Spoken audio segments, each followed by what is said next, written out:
First, you must realize that you have no idea before you can know the idea. We scan across all the frequencies if we want to learn anything new. Let us begin. What has physics done for me lately? Furthermore, the equation E is equal mc squared. We have now acquired a fateful power to alter and to destroy nature. That's like when you're in physics and you go to Dreamworld saying, oh, this is a physics excursion. Science. What is it all about? The whole of human history all falls in the dust of one stroke of the nail file. You can't really get to grips with evolution unless you realise what an enormous amount of time. Our own planet is only a tiny part of the vast cosmic tapestry, a starry fabric of worlds yet untold.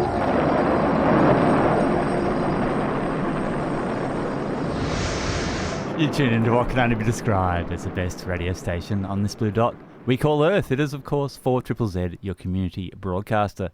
Be it on your conventional wireless radio by tuning into the classic frequency of 102.1 FM, digital devices such as DAB or smart speaker, listening via the Community Radio Plus app, or streaming us live from our sensational website at 4zzz.org.au. And of course, you can always listen back to our show, or any 4ZZZ show for that matter, using the ingenious on-demand feature also found at that URL. We also now have a weekly podcast of the show for your listening pleasure, curated by Toby, a condensed version of the show without the music, which my mum reminded me about on the weekend. She doesn't like the music. Just search for our show name, which is, of course... Feedback.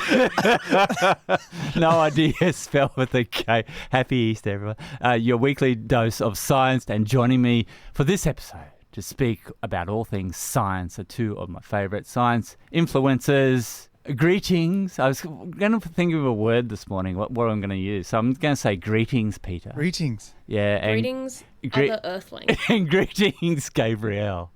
Greetings, fellow Earthlings. If you'd like to pile in on the critique of our music choices on the show, it's 0420626733. You can find the number on the website.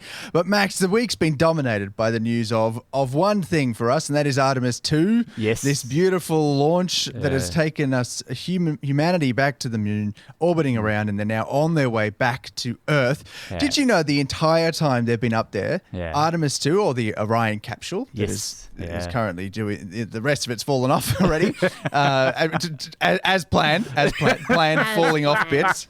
But Artemis 2 and the Orion capsule has been constantly shooting lasers at Earth, and Earth has been constantly shooting lasers back at the capsule. Right. Because for the first time in a moon mission, they've been using lasers to communicate, basically, to do massive amounts of data transfer. Nice. Yeah. Exactly, Max. 4K video. Yeah. They can get now 260 megabits per second to Earth, and the upload speed back to Orion is 20 megabits per second, which is, if you're on a standard NBN plan around Australia, so why is mine worse? That's probably, most of us are probably on 500 megabits per second now. It's 50 is the base, 500 is what a lot of people are on. So it's about half of that. Right. They're, like, NBN speeds are now roughly...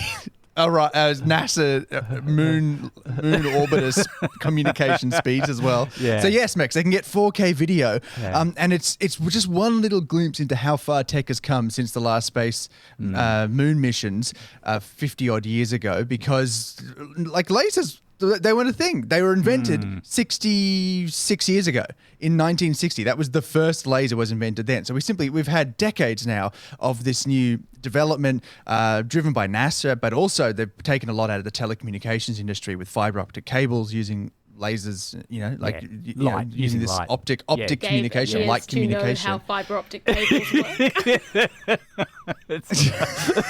I have a vague idea, the concept. But yes, that first wave, we can do a lot with the laser communication now, but that first one back in 1960, do you know what the wavelength was, Max?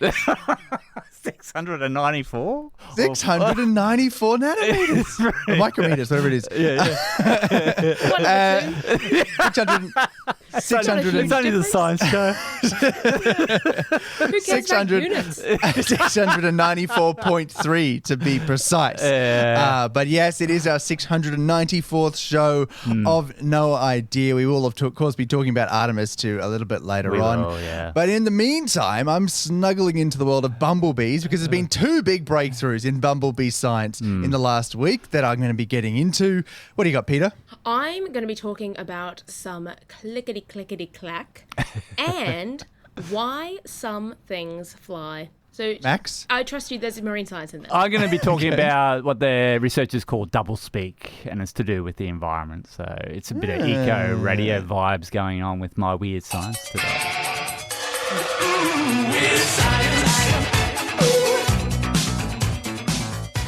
We're going to start with a sound. Gabe's going to play a sound. I want you all to tell me what you think is happening. Baby harp. Gabe? Oh, I hate it. That was what you were playing before we went live. Okay. No, that was actually just me speaking. I was just having a chat. The sound of the laser hitting the Orion spacecraft. Ryan capture, yeah. Oh, it sounds very dolphin-y, doesn't it? That is, in fact, a dolphin. And what do you think the dolphin is doing? Eating. With that sound? Echolocating. Exactly. It's echolocating. So they make these clicking sounds and then they're able to use the sort of echoes that bounce back or the reverb from those clicks to understand their environment. But if we listen to it again, can you tell me what it saw? A bluefin tuna. Gabe, any guesses? What it saw, I wouldn't have maybe another dolphin. Maybe it's trying to, maybe it's a name recognition thing or something like that. To be honest, I don't know either. I think it's probably going to be a hydrophone, if anything. That's how. Oh my goodness! That's probably what they saw. But you can't because A, we're not dolphins, and B, we're not in that dolphin's head because you kind of need to be the thing making the noise to be able to understand about the reverb correctly, sort of. But would a bat know? Can echolocate. Bat would not know for that unless it was its own frequency. Humans can echolocate. Humans can echolocate. Yes. So I've tried this. I tried and it did not work. Kept bumping into the walls. Did you actually practice, or did you just close your eyes and hope? Well, I tried. Yeah. No, I didn't practice. So you need to actually learn how to do it. Right. But when people echolocate, they make audible emissions, so mouth clicks like finger snaps, so clicking, whistling, cane taps is a big one. So if you've got a cane, you can tap it, or footsteps. And those are all sort of in our audible spectrum as opposed to the ultrasound emissions that bats and dolphins use. Like that one from the dolphin we can absolutely hear, but it does go a lot higher in frequency than that, where we just can't hear it. So it's useless to us for most of the part. Same with bats. But even though every person, blind or sighted, do this, to date, the most skilled human echolocators are in fact blind. There are many blind echolocators, and some were very famous. There's a guy called James Holman who was a famous traveller and author from the 1800s. He was actually so proficient at echolocating that he completed several world trips completely alone. Really? He was incredibly famous for, like, even if he had not been an echolocating genius, he would have been famous for his travel alone at the time. But yeah, he climbed mountains, he did all sorts of stuff just by his clicks. Today, Daniel Kish and Juan Ruiz are the most talented echolocators on Earth, and they're capable of incredible feats like mountain bike riding, just via echolocation, which I can't mountain bike ride, and I have eyes and ears and a lot of working things, so that's made me feel like that's not great. I run into rocks all the time and I've got double the sensory input, so that's not fantastic. But we're still learning lots about echolocation, right? So for our vision and hearing, one of the things we know is you don't necessarily just hear or see something. Your brain will build information bit by bit before coming to a conclusion. So it's not like your brain automatically knows that's a glass. It's actually like, okay, rounded thing, sort of refraction, like maybe water in it. That must be a glass with water in it. And of course, that's all happening much too fast for us to realize that's what's happening. We just see it is. But that is what your brain is doing in the background. It's sensory evidence accumulation. You bring all this sensory evidence together and make a decision. Now, expert echolocators are known to adaptively adjust their clicking. So they'll do like louder clicks in challenging conditions, or if they want to detect an object that's at a wider angle, which does show that they are flexible and have some ability to change it. But what we don't know or didn't know was whether the brain is relying on a single best echo, or does it also use this progressive accumulation of information and combine the information from these multiple clicks over time to put together a picture? And I want to take a brief pause here and say that it likely is a picture. So it's a little difficult because obviously, even with people who can do this, it's very difficult to explain how things happen for you because it's a sensory input that a lot of us don't have. But we can tell from brain imaging that when echolocators echolocate, it actually shows up the activity in the vision portion of the brain. So your brain is using visual circuits. And for a lot of people who were blind early on in their life or born blind, that's sort of a way of the brain being like, well, I'm not using this for this other thing, so I may as well rewire it for what I am using. But even for people who are sighted, they still largely use the visual portion of their brain to go through these sounds. So a bit of an interesting side note there. But some researchers from Cardiff University in the UK, QS ranking, please. Cardiff University. 190. 181. Congratulations. They decided to get stuck into this question of whether it is accumulation. So they got 4 expert echolocators, all blind. 3 of them were early blind, so from birth or from infancy, and 1 of them was what they call late blind, so only became blind at 14. And they had sort of between 11 and 57 years of echolocation experience. And then they had 21 sighted people, untrained in echolocation. Now, that's quite key. They didn't know how to echolocate at all. They just played stuff. That's really loaded, isn't it? It is loaded, but it's more about learning how the brain does it. So they don't really need people to... They need the sighted people as a pure control. You just can't be able to do it. So the thing that I thought was really interesting here was they didn't actually get the people to echolocate. Like, really. They didn't make the clicks themselves. What they did was they synthesized realistic mouth click sounds and their spatialized echoes, and they sort of simulated like what that sound would be if there was an object 1 meter away, and like if that object was at different angles, so 5 degrees or 25 degrees to the left or right of center. And so that was sort of what if you can imagine an imaginary field with just a brick in the middle of it, that's sort of what we're looking for. The reason they did that and didn't let them make their own clicks is because it kept the acoustic simulation completely identical, meaning that the only thing that's going to be changing here is how people take that information in. Gotcha. Right? Same information, just how you use it. So then the participants heard sequences of 2, 5, 8, or 11 clicks and their echoes and judged whether the virtual object was to the left or the right of center. Basic, you'd think. And so what they found was, the first thing that's probably what you would assume is that the blind echolocators were significantly better than the people who could not echolocate. You'd assume. But like the early blind experts, so the people who'd been doing this for a very, very long time, had overall accuracies of 88 to 99%, which is incredible. Whereas the controls, they performed just above chance, so 52. So they were basically guessing.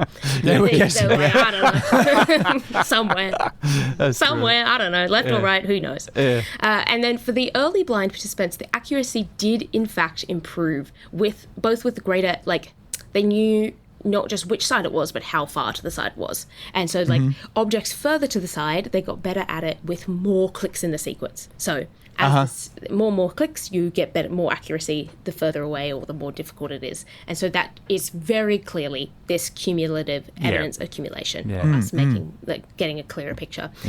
And so they some of them were incredible as well. So with the 3 experts, the people who've been doing it for a really, really long time, it was almost like the test needed to be harder because they were able to figure it out from the first click for a lot of these things. They were just like, yep, got it. Really? They said that one guy consistently, he did have some increase in information by the second click, but they were like, by the second click, he'd essentially reached what they call the ceiling of like, he just knows at that point. Just plateaued. So the extra clicks are not useful information to him, whereas the ones were not as great, the extra clicks were good information. So basically, the big thing here is that it is evidence accumulation. It's a very similar way that we hear and see. It's just a completely different way of doing it. And it did talk about how the first click was the most important, though. So even though the subsequent ones gave you more information, the first one was the one that really changed how accurate people were for left or right. So very, very useful. One thing I just thought, every time I read about these studies and I'm like, this is really cool. If you're a little depresso that you do not have this superpower, like Gabe, don't just close your eyes and wander around your house, but do close your eyes and wander. Just do it with a bit more direction Creativity. planning. Anyone can learn how to echolocate. This has been well studied. Anyone can do it, sighted, non-sighted, and they think that there's actual training logs online, mainly for people who have become blind and want to have an extra sense, because they've seen that it can really help people who don't have sight to navigate and gain that sense of independence back. So highly recommend for everyone, though, because they said it even within an hour they're able to get people starting to move around, which is really cool. So you can look that up online and do your own echolocation training. Brilliant. Biological representation in emojis is a joke. I'm sick of it. You keep looking for stuff. There's like 4 versions of a chicken and one eagle, and then there's no other birds. Okay, but we do need to acknowledge our There's own no privilege moths. in this situation, is that Japanese people love Australian animals, and so there is a koala and a kangaroo on there. Like, we're slightly overrepresented. And 2 types of If you mushroom. compare that to New Zealand, there's no kiwi. There's only like 2 trees. One of them's a sapling. Hey, there's a palm tree. Yeah.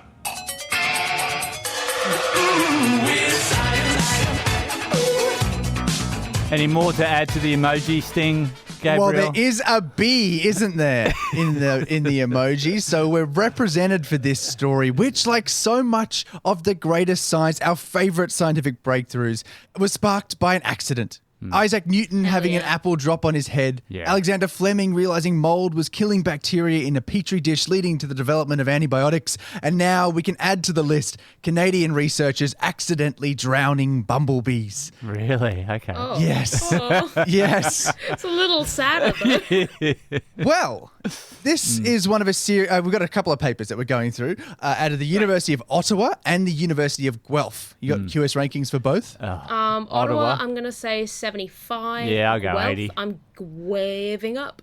Yeah, I don't know the other one. 100. 219 for the University of Ottawa and 504 for the University of Guelph, both in Canada. I just love Canadians. So they had, a few years ago, they had a lot of bumblebees in test tubes in their lab. And then something happened that the researchers are a little vague about.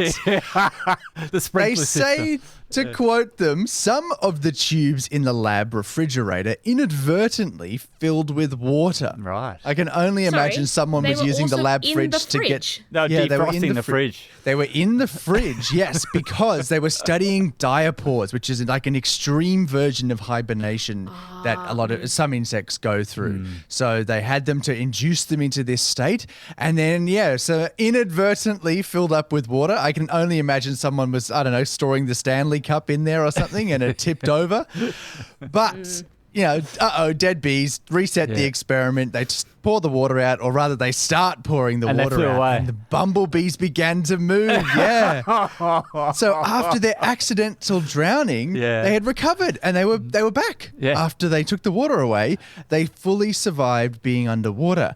They were kind of shocked. No one had figured this out, why that bumblebees can survive being submerged underwater, or how they do it. So they cooked up another experiment with about 150 eastern bumblebee queens.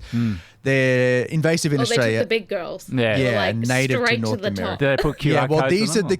these are the key ones. No QR codes on these bumblebees, but these are the ones that are input. They go through the diapause because they need to survive the winter, then come back up and restart the worker bees hive. aren't as important. So they go down, they bury themselves in a little hole in the ground, and they come back up months later. Okay. And so to overwinter and deal with the cold temperatures. Impressive. And so, they had a bunch of them. Some of them, they just shoved them into some soil in a test tube, put them in the fridge, normal control. Others, they put they put in there with water and let them float to the surface. Next to your lunch, And then next to the lunch, and hopefully a better sealed keep cup or whatever it was had the water in there. And then the other ones, they had the ones that really copped it were put in there and then forced underwater with like a little coffee plunger looking thing in the test tube really? to push it fully under. Oh, dear. Fully get it under. And then they were in there for either 8 hours if they were lucky, 24 hours if they're a little less lucky, or 7 days if they ended up in the really tough group. 7 days just shoved underwater in a fridge. Commando group. A bumblebee. Well, this isn't great. And what they found was 90% of them survived. Okay. Across all the different groups, 90% survived. So they can. Hang on. This does kind of make sense, though. If you're saying that they dig holes under the snow and then they only Soil, emerge once, but it's in the soil under the snow, and then they only Maybe, emerge when the snow is melting. That melt would go into the soil, surely, right? So maybe that's why they have to do this, is they are naturally being drowned. Exactly. Well, that's it. That is the evolutionary reason behind why they would be able to, is that the soil would get water in it or melting snow or something. Yeah. So there's a reason for them to do it, but they didn't know how. And this is what the latest study has figured out, published in the Proceedings of the Royal Society B Biological Sciences. During this diapause state, the energy they need to stay alive drops by more than 99%. Like this is. It's not. Lord. We can't call it sleep. We can't call it hibernation because it is a full pause on development. Diapause, development pause. Death. Yeah, it is. It is crazy. It just freezes the biology as much as you can with minimal energy input. But they do still need that tiny, less than 1% of energy to stay alive, and getting it aerobically requires oxygen to be breathed in and carbon dioxide to be breathed out, just like it is for us. So they think what's happening is they're using one trick that many aquatic insects use underwater, which is having a thin layer of air clinging to their body through surface tension. And so they're able to then breathe just into that tiny thin layer of air around their bodies, because they have trachea, insects, right? They're not breathing out through lungs. They're just got little holes that they're sort of exchanging gases with the air through. And so they think as the carbon dioxide comes out and fills up this tiny layer of air around them, then you just get normal diffusion where the air and the water around it want to have balance out the amount of carbon dioxide. So it flows out into the water, and in reverse, the higher levels of oxygen from the water flow into the air, and then they're able to breathe that. And if they do that really slowly, taking tiny amounts, they're able to do that. Use that tiny little thin layer of air and wait for the gases to diffuse across with the water. And then they need a little bit more. Doing that still doesn't hit that less than 1% energy they need. Sounds difficult. They then have to supplement it with some anaerobic energy, which is where you don't use oxygen to generate the energy, which the downside of that is it builds up lactic acid. So it's sort of there's only a certain amount you can do it. And it means what they did find was that when these queen bees were coming back out of the diapause state after being submerged, it took them a while to get fully back up to speed. So it's probably if I'd because been they're drowned, burning, I think the same thing would happen to me, to be honest. Yeah, because they're burning more energy when they're in this state of being submerged. It probably takes them longer to recover, but they can do it. And like you said, Peter, it is probably because when they deal with these winters buried underwater, they can just get submerged, and they have evolved to be able to tolerate that for at least a week. That's as long as they tested them for, and they survive, so possibly more. But yes, a bumblebee. I have a question for the researchers on this, though. Yeah. For their next study, I think they should see whether it acts as a form of alarm clock to wake them up, because that would start happening as spring starts, when you want to be coming back out of the soil. Something's got to wake you up, right? Something's got to tell your biological clock, I know time to not be dead anymore. Let's go be a thing again. I wonder if that's one of the things. It's I've been possibly, but I'd imagine there'd be a lot of areas where they're living where there's no snow and it's just rainfall constantly through winter. So true, there'd be and then a lot of water going the on. whole time. Yep. Wet the whole time. But yes, bumblebees, or at least these eastern bumblebee queens, can survive being submerged underwater for up to a week, possibly longer. So giving the tardigrades a run for their money.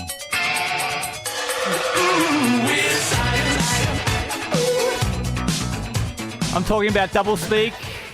Fossil fuel companies often present themselves as leaders in the transition to renewable energy, promoting commitments to sustainability through advertising, social media, corporate reports. However, research from Northeastern University QS ranking. Northeastern of where? I don't know. I think it's high. I think it's 50. Okay, I'm going to go 112. 384. Never mind. They published some research back in 2023 and more recently in 2026, and they suggest a different reality. The studies found that major companies such as BP, ExxonMobil, Shell and Total Energies use a communication strategy that they describe as doublespeak, simultaneously supporting renewable energy while reinforcing the importance of fossil fuels, particularly natural gas. This strategy reflects a shift from earlier, more explicit denial of climate change. Instead, companies now subtly align themselves with renewable energy while positioning natural gas as a necessary partner. Researchers analysed thousands of tweets using machine learning techniques and found that mentions of renewable energy sources such as solar or wind were frequently paired with references to natural gas. This pairing promotes the idea that both are essential, rather than presenting renewables as a replacement for fossil fuels. Each company tended to emphasize specific renewable technologies. For example, BP highlighted wind and solar, while ExxonMobil focus more on biofuels, with the underlying message because it's what they own. Yeah, remaining consistent. Renewable energy supports rather than replaces their core oil and gas business. Meanwhile, French multinational Total Energies promoted green gas initiatives that blend biogas with natural gas, framing fossil fuels as part of a cleaner future. Researchers argue that this messaging contributes to greenwashing, where companies project an image of environmental responsibility while continuing practices that contribute significantly to climate change. A similar pattern appeared in their corporate reports as well. These reports... I mean, I would say it's not contributing to get greenwashing. It's a textbook example. I don't know what more you could be doing. In their business reports, they carefully craft company narratives, often emphasising investments in low-carbon technologies while continuing to highlight the benefits of fossil fuels. In one such report, Shell promotes renewable energy development, but also stresses the advantages of natural gas, particularly in its ability to compensate for what they call the sporadic nature of solar and wind power. By emphasising the limitations of renewables, such messaging reinforces the continued relevance of fossil fuel infrastructure. Researchers suggest that natural gas is favoured because it is perceived as cleaner and less harmful than other fossil fuels, despite contributing significantly to greenhouse gas emissions. Its branding as natural further obscures its environmental impact. Overall, the studies conclude that the coordinated communication strategy may delay the transition away from fossil fuels by shaping public perception and policy.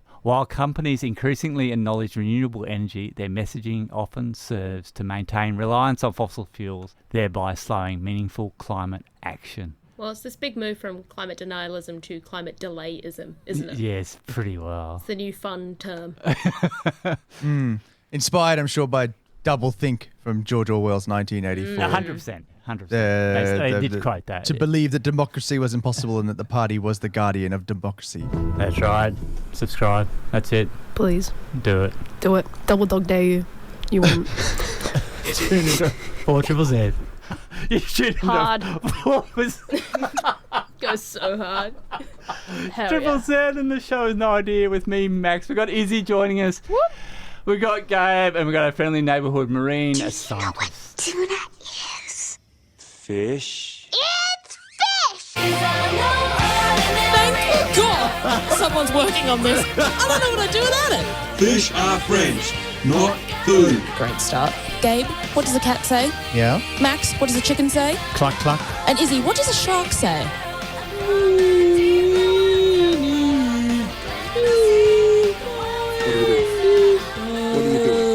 I needed you here, Izzy, to fix my volumes up. I know, I was going to say. I was like turning up my headphones. My headphones are on max right now. I was like, this is so weird. Oh, we got a subscriber. Doesn't matter, we got a subscriber. You can keep that volume low, Max, wherever you want. There you go. It is. Sam right. for mascot. Thanks, Sam. Thank you, Sam. And Sam, I think you'd agree with me that the grass is always greener on the other side, right? Mm-hmm. The birds, birds like kiwi stopped flying. Snakes learnt to burrow. We designed an apparatus to breathe underwater, which I personally stand by as a choice.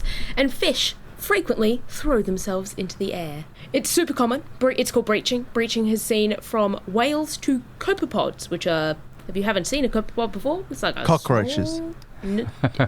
Actually, they're more like a small jellyfish. Right. Oh, Clear those jellyfish ones. that doesn't sting. That's a copepod. So they will even throw themselves in the air.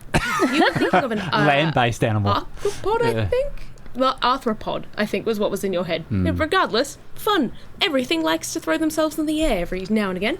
I have tried in my own pool when I was a child.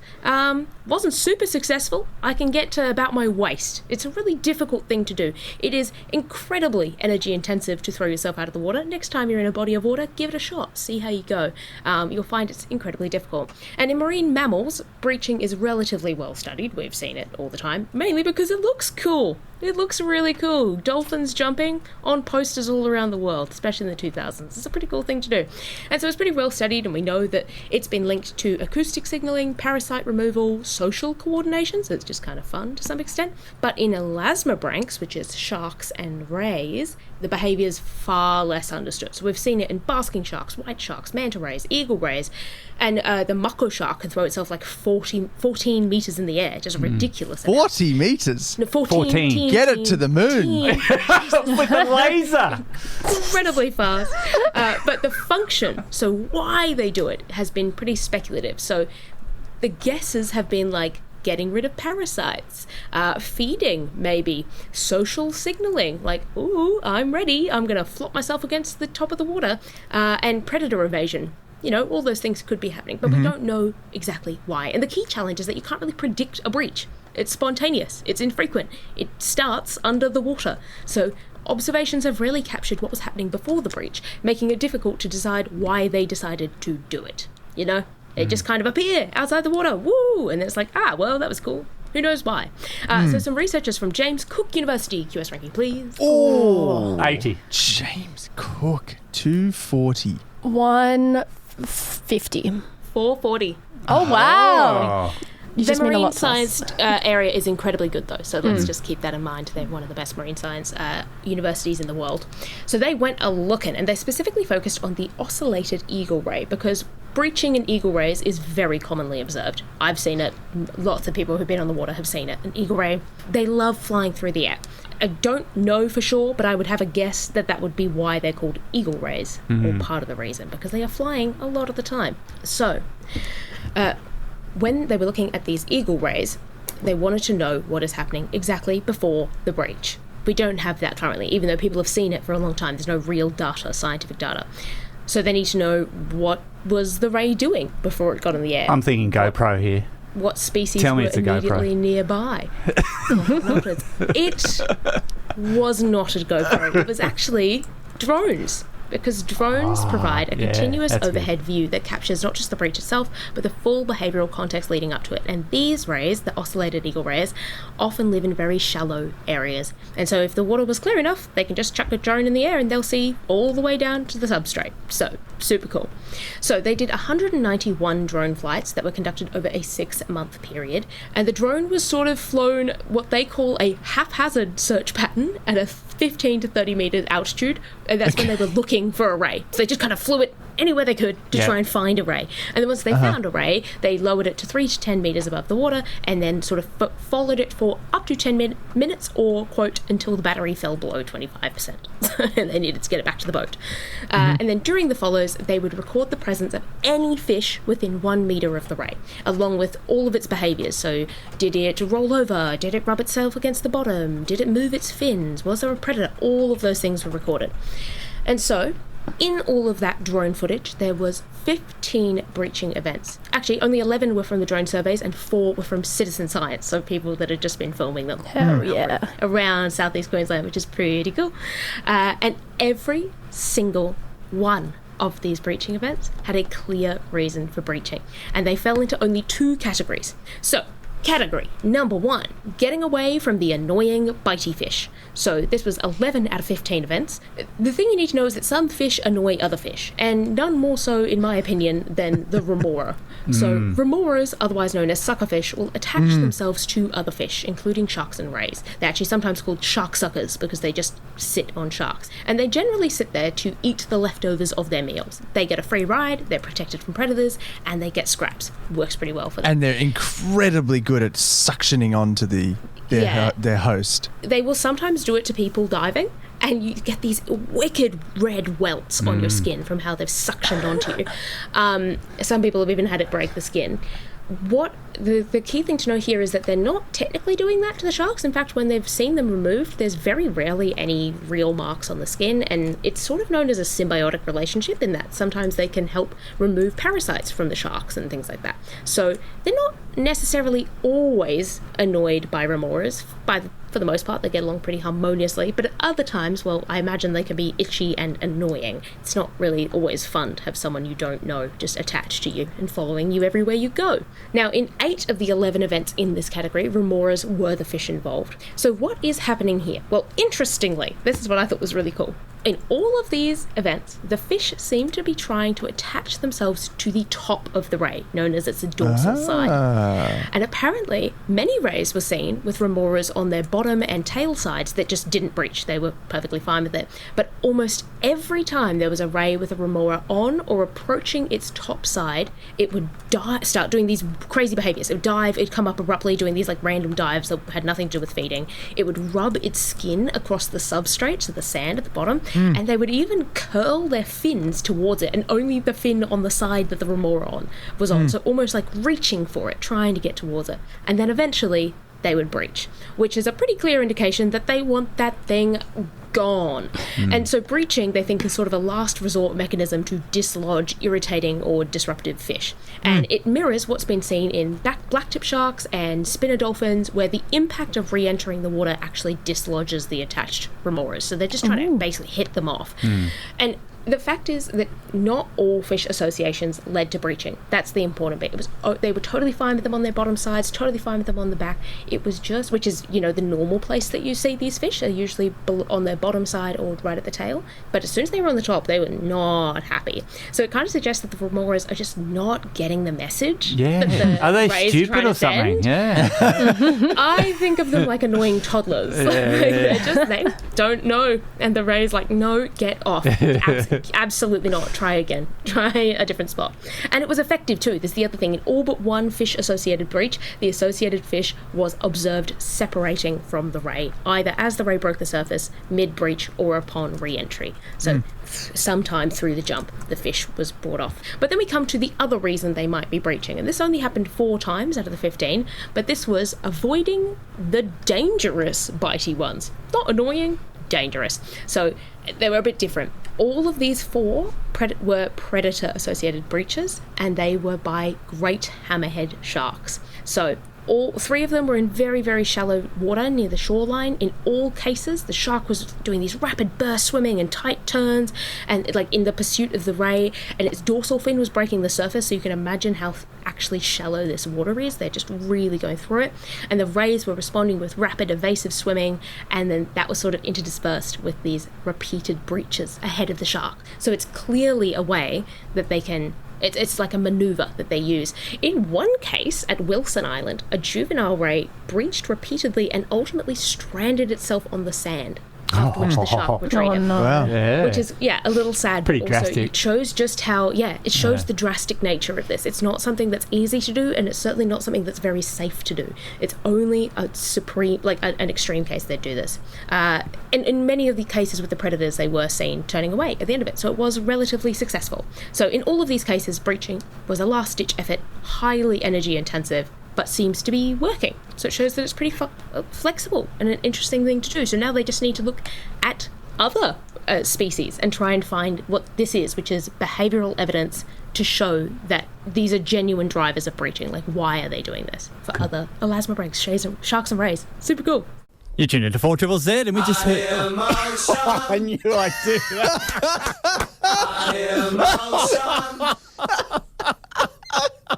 Oh, it's the golden egg of 4ZZZ. How does he do it? 4ZZZ and Magic. shows no idea. Your weekly dose of science with me, Max. We've got Maximillian. We've got Issy.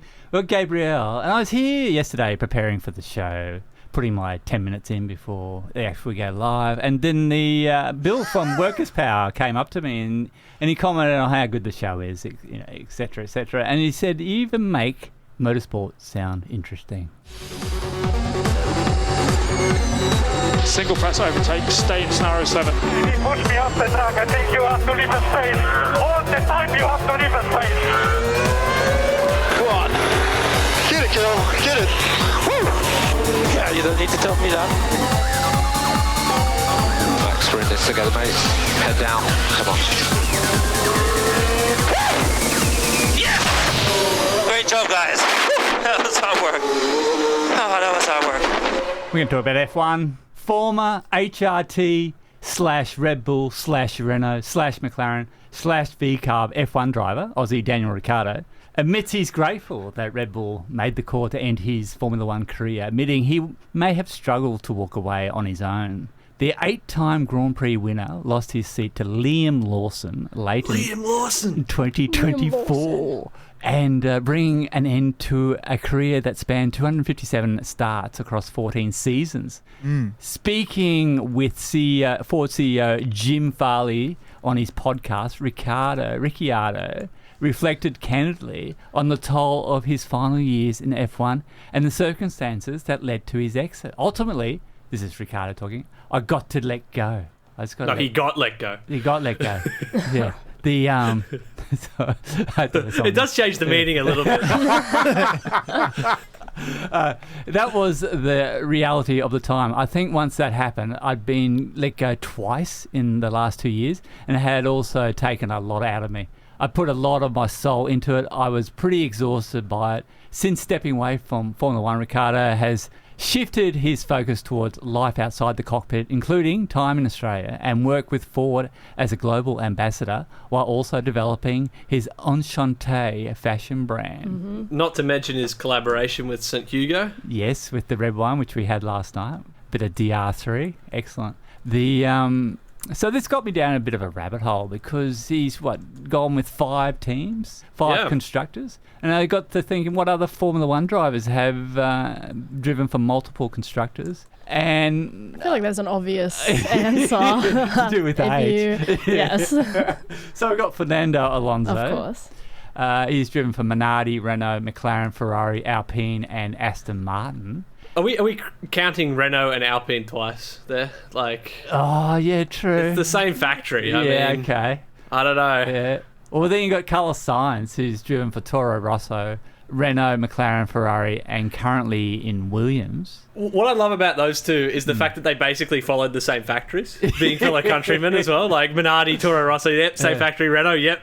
McLaren, yep. Ferrari, it's pretty impressive. But the person who actually holds the record is Andrea de Cesaris, and he holds the record for driving for 10 teams, 10 different constructors between 1980 and 1994. He drove for Alfa Romeo, McLaren, Ligier, Minardi, Brabham, Real, Scuderia Italia, Jordan, Tyrrell, and Sauber. Okay. Proper journeyman stuff. It is. F1 Academy, hit us up. Yeah, so with the cancellation of the Grand Prix in Saudi Arabia, which makes up round 4 of the F1 Academy calendar out of 7, I believe, a pretty significant blow to the race calendar, there has been the introduction of a 3-race weekend. The format will debut in round 2 in Montreal and round 5 at the Circuit of the Americas, and the shake-up restores the race count to 14, so the girls aren't missing out on any racing opportunities. It introduces an opening race to the weekend plans prior to the reverse grid race and the feature race. The grid for the opening race will be set using the driver's second fastest lap time in qualifying, not their first, which will be used for the feature race and reverse grid race. Okay. So it puts the pressure on the woman to perform, to set not only 1 good lap for the main races, but also 2 good laps for this opening race as well. That is genuinely such a bizarre idea, but I love it. I know. That's what I was thinking. I was like, if you applied this to F1 or literally any other Formula 2, Formula 3, the Reddit comments, the Twitter comments would be insane. But I don't know. I want to see how it plays out for the women, but it does put that pressure on qualifying to not only have that fastest lap, but also have a second fastest lap to compete with. It's fun that they're playing around with the format. I think yes, 100%. That's cool. It's so cool. And I think F1 Academy is one of the few formulas that still continues to have a reverse grid, because there was a period of time where F1 had a reverse grid and it was not well liked, or it shook things up in a way that people didn't really enjoy. So I think it's really nice that they're keeping that. Thankfully, the opening race also awards the same point standings as the feature race, meaning there's an additional 25 points on the table for taking home first position. So the opening race is not guaranteed in every round. I think it is a good fallback for making up for the lost races. And I hope it remains a staple, especially in this competition. And this is what Susie Wolf said. The whole point of F1 Academy is to get the girls the racing time. So get them in a Formula car and give them as much race time as possible. Weekend, so doing this is fantastic and makes up the extra races. And it seems Montreal and the Circuit of the Americas were really happy to have the F1 Academy racing format still happening. So I think it gives people who maximum value for their race ticket on the weekend. So yeah, that's why F1 Academy might be looking a little different. So not just 2 races to look out for now, but 3. Nice. Now, I've got some IndyCar adjacent news because what happened on Easter Monday, so last Monday, Toowoomba police charged a 39-year-old man in relation to 4 stolen vehicle offences. Speaking with 7 News, IndyCar driver Will Power's dad, Bob Power, said he was nearly the victim of another carjacking until police arrived. So I was wrestling it a little bit and I didn't want to get out of the car, said Power. He had the shotgun pointed at me. I said to him, "Don't shoot me." I opened the door up to get the dog out, and the police arrived and grabbed him. And that concluded a 3-day pursuit of the man who started his things on Saturday, April 4, allegedly began his offending. The 4 cars stolen were a Toyota RAV4, a Subaru Forester, a SsangYong Musso, and a Toyota Land Cruiser. And from the photos, it looks like Bob's car is a red Civic Type R. And I went to the Honda website. They describe it as the most powerful Civic ever, with torque and turbo power engineered to the max, designed to push the boundaries of performance. And for those wanting to legally get their hands on one of these Honda We'll just stress legally. The Honda website states, due to overwhelming demand in Australia, all current stock has been exhausted. And finally, we've got Senna's car, his first car that he ever drove, the Brazilian 3-time world champion, who's sadly not with us anymore. It goes to auction. It's a 1984 Tolman TG183B, chassis number 05. He made his debut in it in 1984 at the Brazilian Grand Prix. It's listed to sell through RM Sotheby's for between 4.6 million to 6.3 million Australian dollars. So, Gabe, if you've got some extra cash lying around, you want to pick up Senna's very first car that he drove in Formula One? Couple mil? What's a couple mil between friends? That's why you need to subscribe to 4ZZZ so we can buy the car and we'll just keep it parked in the car park. Let's start with the power bill for headquarters first. These are my ambitions. Coming up this weekend, Supercars are in Taupo, New Zealand, and the Sail GP hits Rio. Oh, does it? That'd be good. Mm-hmm. Okay. And there'll be some NASCAR racing as well. At Bristol, have you ever seen that? That's a wild track. I start watching a little bit more NASCAR. I've been getting all sorts of footage. Okay, anything else to add, Maximillian? Well, we don't want to make fun of Grant Denyer too much, but he did crash out during about the 6th hour. So I thought we'd just throw that in there. That's true. Is he any more to speak about? Don't think so. Okay. Gabe's the tallest out of us. Do you feel superior? I mean, it's just normal at this point, isn't it? You tune into 4ZZZ, and the show is No Idea with me, Max. We've got Issy, we've got Peta, and we've got our friendly neighbourhood musician, Gabriel.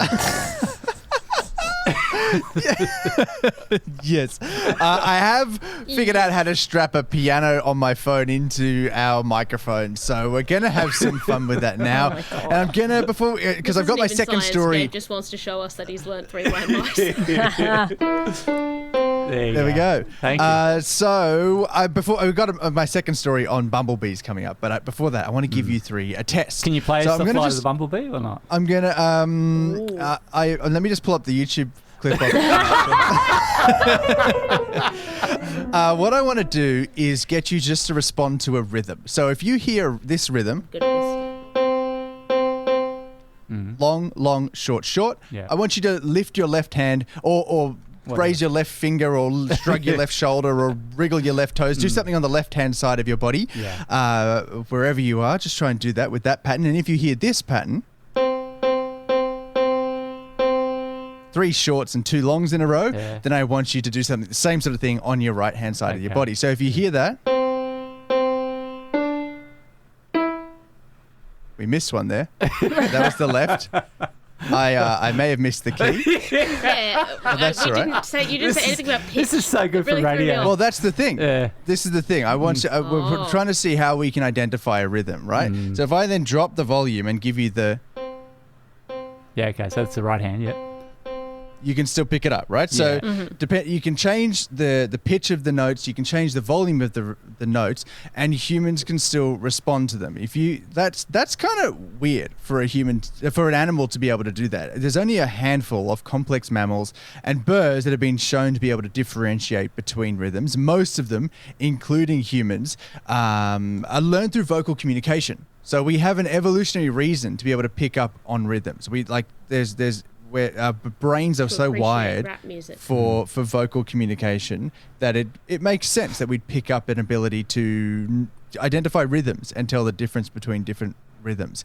Except you can't get too proud of ourselves for being able to pick up on different rhythms, because some scientists have just put bumblebees to the test to see if they are able to pick up on different rhythms. This was published in the journal Science by researchers from China and at Australia's Macquarie University. You got a QS ranking? Oh no. I don't know why I started this QS ranking thing. Yeah, it's really hitting you in the face. Macquarie University. I don't know. 200. So 80 Anyone else? Adelaide, No, I'll go with 200 as well. 32. 138. Whoa! Okay. Not bad. This is why we made this segment. And obviously bumblebees are not a vocal learning animal. They're not an animal that has intense vocal communication.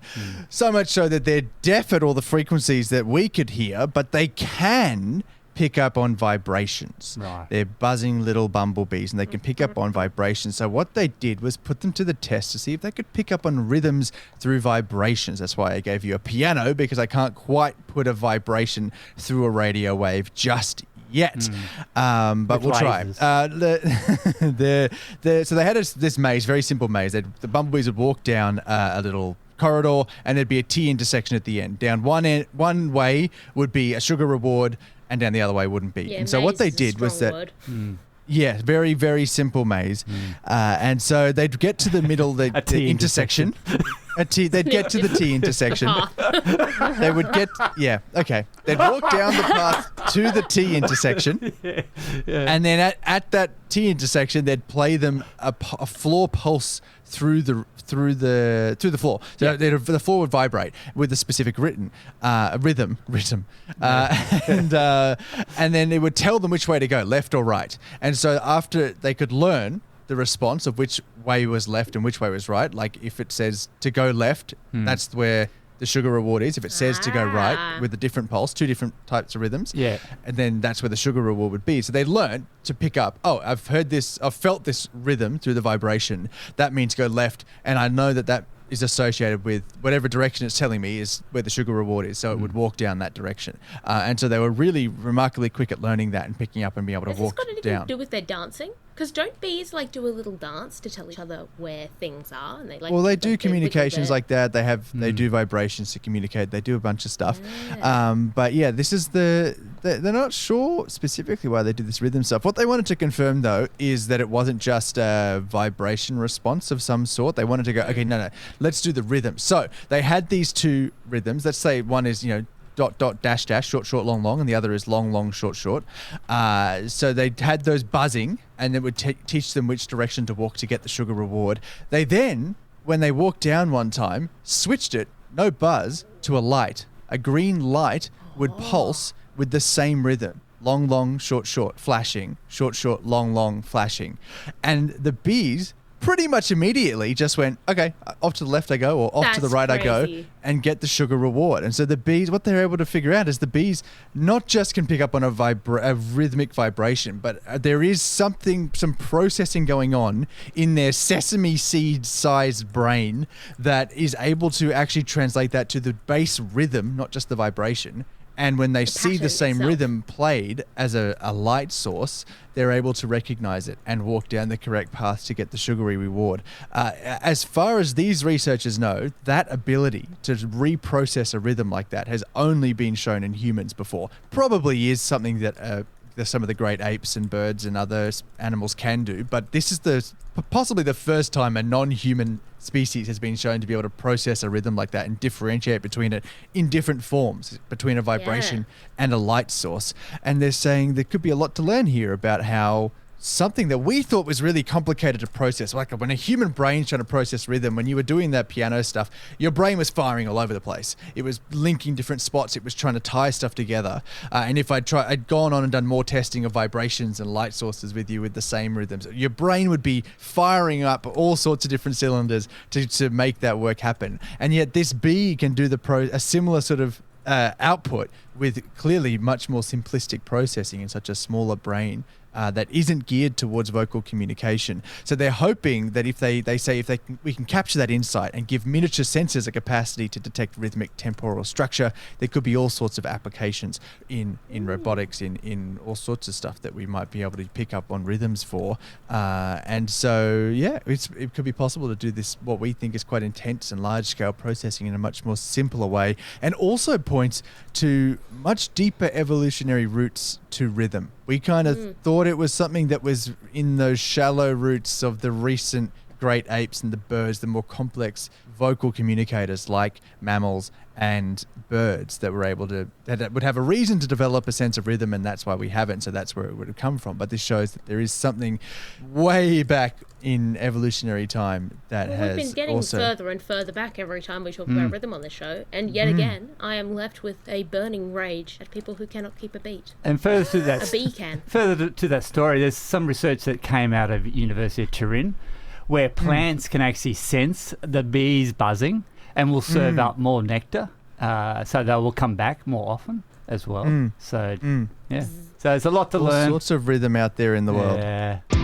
This is just a shout out and a thank you to Billy, who just resubscribed to 4ZZZ. Thank you so much for your loyalty in supporting the station. Did I play that sting because that 4ZZZ, the month of April, is April Atonement, and we've already had 2 people subscribe. We had Jim from Barton subscribe during the show, and Sam from Ascot. And if you want to get onto it, go for a go. Owen texted in saying, if peeps subscribe during April Atonement, could Zed expand a third laser-based channel for broadcasting on the back of us chatting about the lasers that Artemis 2 was using, or is using, to communicate with Earth and Earth back to it at much higher rates than we have before? We can look into it, but we probably need to keep the lights on first, and then we can try and look at laser-based radio. And what would we call it? Zed Laser. Zed Laser's pretty good. Laser, Zed Beam. Zed Beam. Oh, okay. Text in more ideas for the laser-based show. 0420666733. But yes, it is April Atonement, which is the time we ask anyone who has had their subscription lapsed to 4ZZZ, or if this is the time of year that you do it, to go into the running for the prizes, or if you've never done it before, this is the time to think about resubscribing, renewing the subscription, or starting the subscription to 4ZZZ to keep those lights on and keep us beaming out good radio and all our science radio and everything else that 4ZZZ puts out 24/7. Max, get the prices. So if there. you go to our website at 4ZZZ.org.au/support. Smooth. If you're under 18, it's $25. If you want to subscribe your pet, it's $25. Concession $40, full subscription $80. Passionate $140, and super sub, get your name written downstairs, $500 for the year.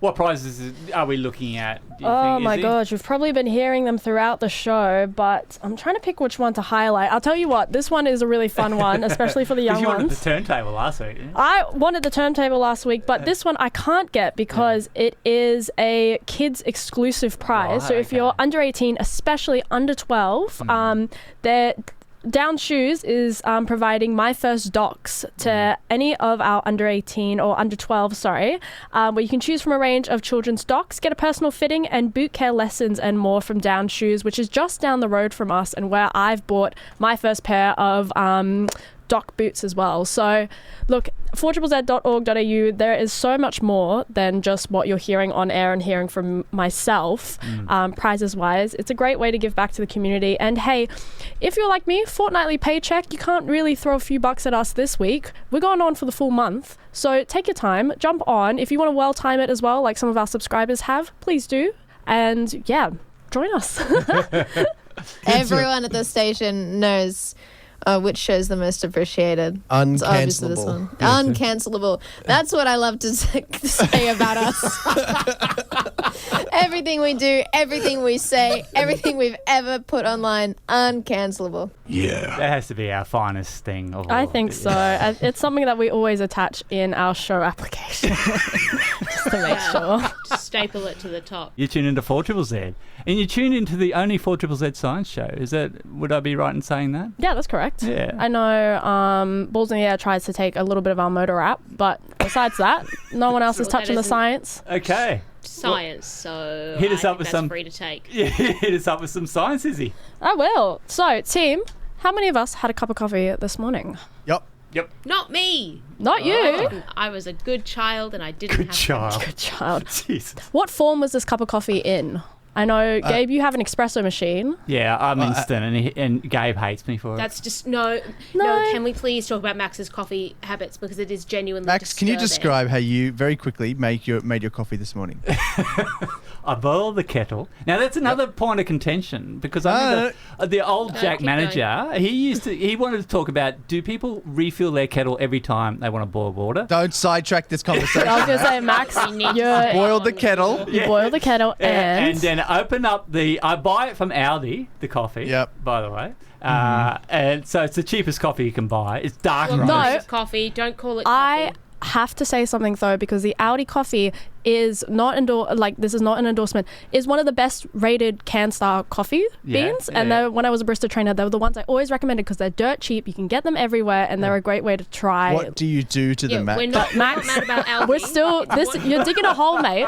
Okay. What do you do One with the coffee? tablespoon of the instant coffee into the bottom of the cup, and then I fill the cup up to about 7/8, and then I put some milk in.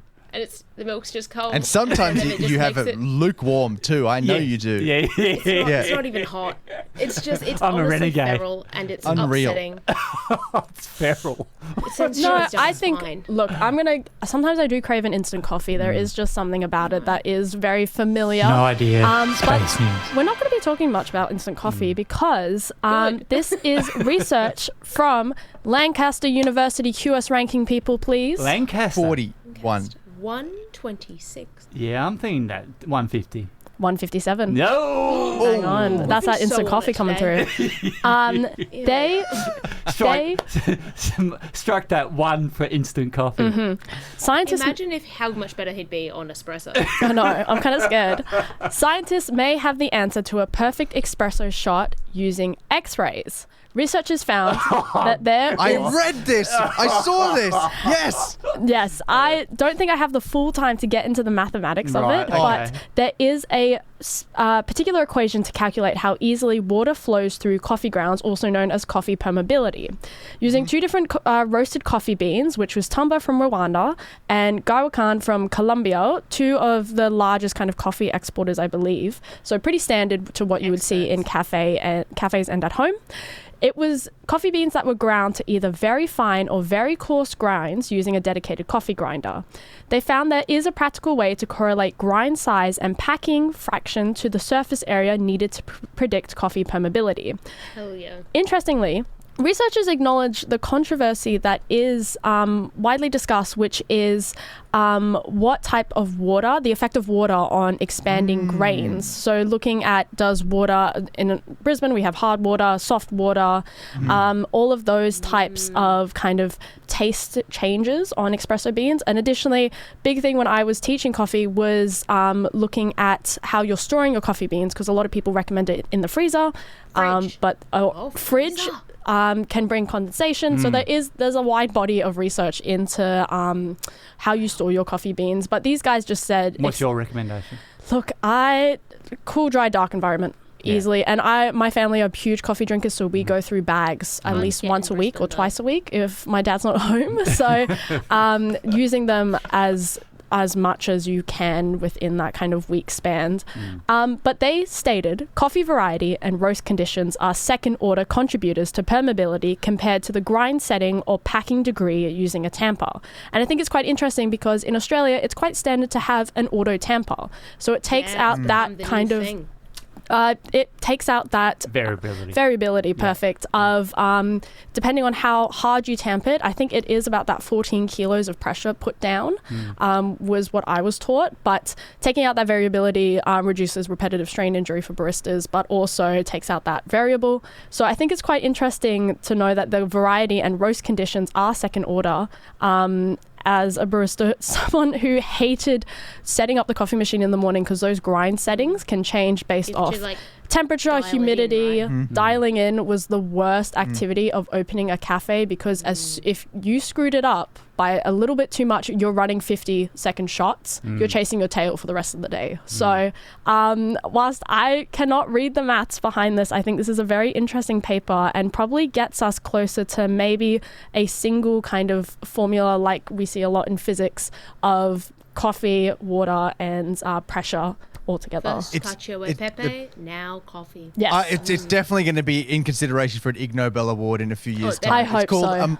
A model for the permeability of coffee pucks validated using X-ray computed microtomography.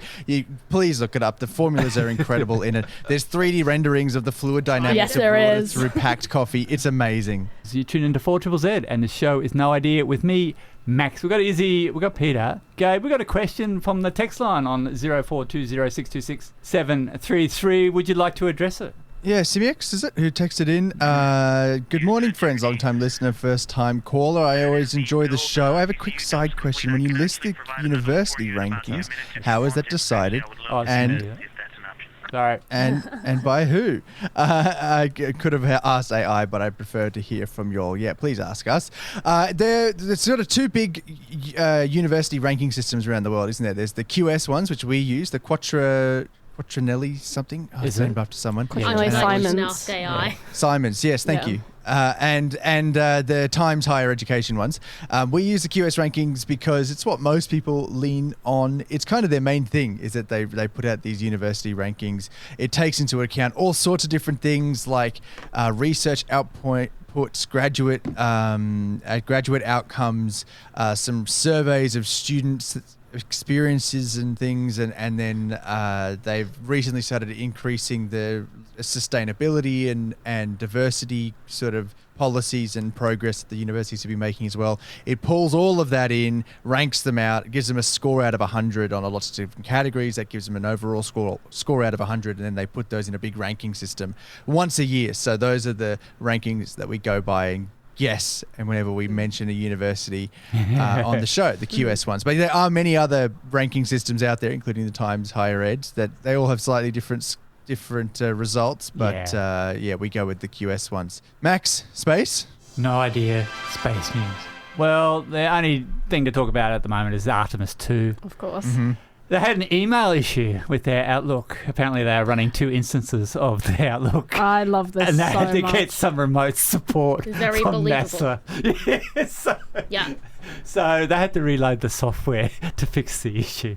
And the other major issue on board the Orion spacecraft has been the Universal Waste Management System. It's a $30 million toilet system, and it has experienced several issues, primarily stemming from a jammed fan and a frozen waste vent line. The initial pump issue occurred shortly after launch and was resolved by astronauts priming the system with some more water to get the system operational. Another major issue occurred when the wastewater vent line clogged, likely due to frozen urine. This meant the toilet could not properly dump liquid waste into space. The contingency plan saw the crew briefly forced to use collection bags for liquid waste and had to work with ground control to clear the blockage by rotating the spacecraft to allow the sun to heat the vent line. And finally, there was a minor burning smell, which engineers suspected came from the broken fan. But it wasn't deemed critical. Anyway. Just smelling smoke in a little capsule around the moon. With nowhere to go. Anyway, it'll land in 2 days and 22 hours, 11 minutes and 30 seconds from now. You want to talk anything about the Artemis one before I actually get into the morning playlist that they play on Artemis 2 every morning? Well, I can get into the Artemis 2. Artemis 1 was the non-man one. Artemis 2 is the second version. They put people in it. First time a woman has been sent on a moon mission. First time NASA's sent a non-American to the moon as well, with a Canadian astronaut on there, and it's broken the record for it's the furthest humans have ever been away from Earth. 406,000 kilometers, beating the previous Apollo 13 record of 400,000 kilometers. They went around to the dark side of the moon for 40 minutes with the planned blackout, which I watched yesterday, which was kind of interesting to watch. Is it just Did you see one of the things that they found there on the dark side of the moon? the Nazi base there?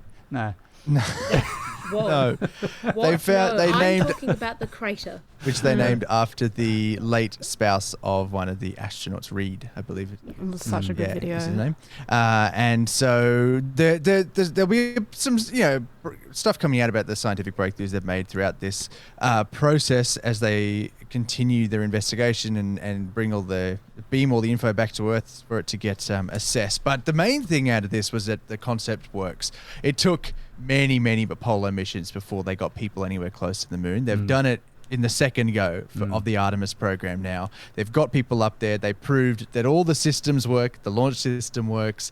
The capsule seems to work, assuming that they can get down to Earth safely on Saturday morning, Brisbane time. And the instruments work, and the astronauts worked within the Orion capsule. They were able to operate effectively within that. So, and they were able to test out lots of like docking procedures as well. They didn't actually dock to anything, but they've tested out those procedures. They tested out a whole bunch of stuff, maneuverability. They've been doing, there's a planned engine burn that actually happened about 50 minutes ago, so we'll have to see how that went, to realign them for their re-entry back into Earth. They're going to hit Earth at something like 40,000 kilometers per second or something, per 40,000 kilometers per hour. That's it. Not per second.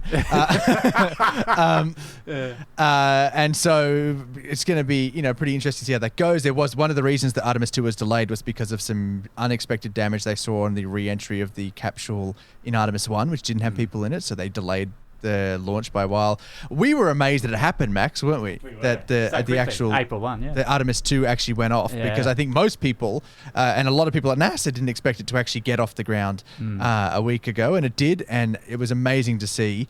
It should, like we said, re-enter on Saturday morning, so make sure you're watching in when it does, because it's going to be pretty amazing to see splashdown. I think you have to sign us out, Gabe. That is all we have time for. This show was brought to you thanks to all the subscribers of 4ZZZ. You can join them at 4ZZZ.org.au, which is also where you can listen back to this show with all the music, as well as a bunch of our previous shows. You can get the condensed version without the music available on your podcasting platform of choice. Search up No Idea, that's No with a K for No Idea. Thanks, Toby, for editing up those pods. Thanks to you, Max, Issy, and Peta for your stories this week. We'll be back in your ears next week. Between now and then, don't fret if you accidentally drown a bumblebee. Take a double take if you hear Doublespeak. Dial in the signs of your morning coffee and get your eyes on Artemis 2 live streams before the crew's scheduled splashdown on Saturday morning Brisbane time. What are we playing ourselves We're going to hit out this with, up Max? with some Chappelle Rowan, because this is one of the wake-up songs for the Artemis 2 people, and it's called Pink Pony Club, and we'll speak to you next week. Yeah. Chappelle Roan. Chapel Roan. Every Saturday. I'm a goddamn marvel of modern science.